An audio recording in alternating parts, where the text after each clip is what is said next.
नमस्कार। तापमान लाइव में आपका स्वागत है। मैं नुज़हत जहां। तापमान लाइव की संसदीय चुनाव पर आधारित संवाद श्रृंखला महामुकाबला 2024 की इस कड़ी में चर्चा शिवहर संसदीय क्षेत्र की। साहिब लखनवी का एक मशहूर शेर है, बागबानी आग दी जब आशियाने को मेरे, जिन पे तकिया था वही पत्ते हवा देने लगे। शिवहर संसदीय क्षेत्र में राजद प्रत्याशी रितु जायसवाल के साथ ऐसा ही कुछ हुआ दिखता है। जीत और हार का फैसला 4 जून 2024 को होगा।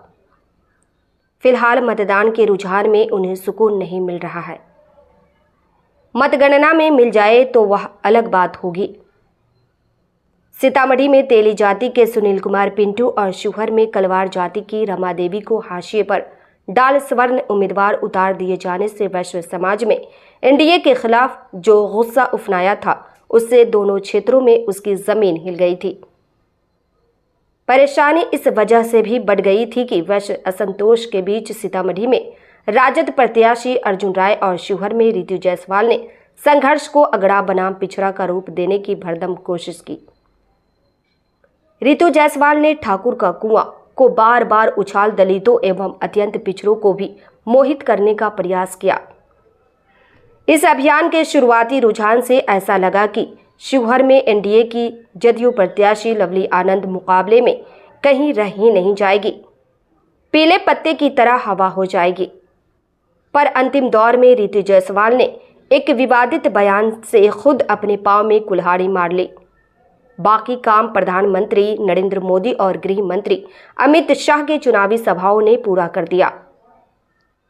ठाकुर का कुआं का असर गैर राजपूत सवर्णों पर उतना नहीं था।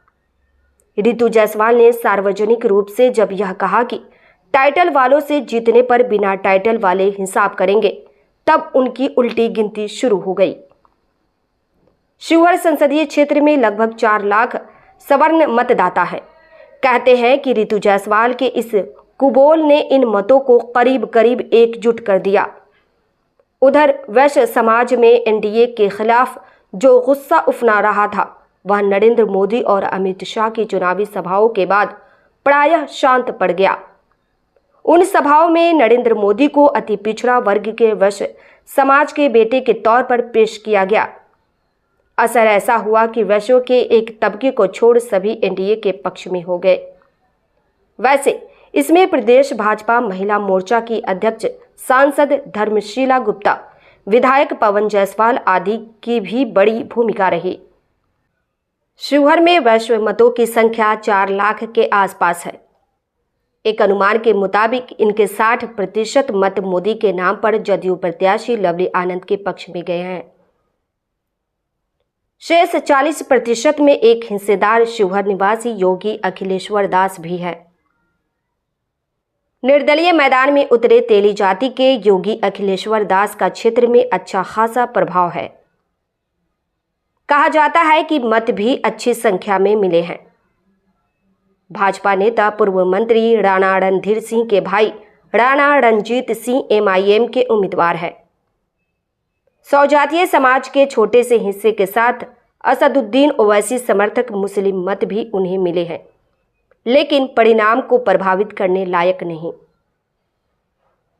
रितु जायसवाल को यादव और मुस्लिम मतों के अलावा वैश्यों और मल्लाहों के मत अच्छी संख्या में मिले हैं। रविदास समाज के भी अन्य जातियों में उन्हीं मतों का साथ मिला है जो लालू प्रसाद के मुरीद हैं। जदयू प्रत्याशी लवली आनंद को सवर्णों के अलावा वैश्य समाज के बड़े हिस्से का समर्थन मिला है। उनके लिए राहत की बात यह रही कि पासवान बिरादरी का मुकम्मल साथ तो मिला ही, एनडीए समर्थक सामाजिक समूहों में ज्यादा बिखराव नहीं हुआ। कुर्मी कुशवाहा भी एकजुट दिखे। इससे शुरुआती दौर में एक तरफा दिख रहा मुकाबला कांटे का हो गया। मतदान के रुझान में रितु जायसवाल की सारी मेहनत ठाकुर का कुआं में जाती दिखी। वैसे भी 2019 में राजद के फैसल अली भाजपा प्रत्याशी रमा देवी से 3,40,360 मतों के विशाल अंतर से मात खा गए थे। रमा देवी को 6,08,678 मत मिले थे तो फैसल अली को 2,68,328 मत। हार के इतने बड़े अंतर को पाटने के लिए रितु जायसवाल के पास ठाकुर का कुआं के अलावा शायद कोई बड़ा मुद्दा नहीं था। इस प्रस्तुति में बस इतना ही। फिर मिलते हैं ऐसी ही दूसरी किसी खास खबर के साथ। वरिष्ठ पत्रकार मदन मोहन ठाकुर का यह विश्लेषण पसंद आया हो तो अपनी प्रतिक्रिया जरूर दीजिएगा। तापमान लाइव चैनल को देखिए, शेयर कीजिए, लाइक कीजिए और सब्सक्राइब अवश्य कीजिए। धन्यवाद।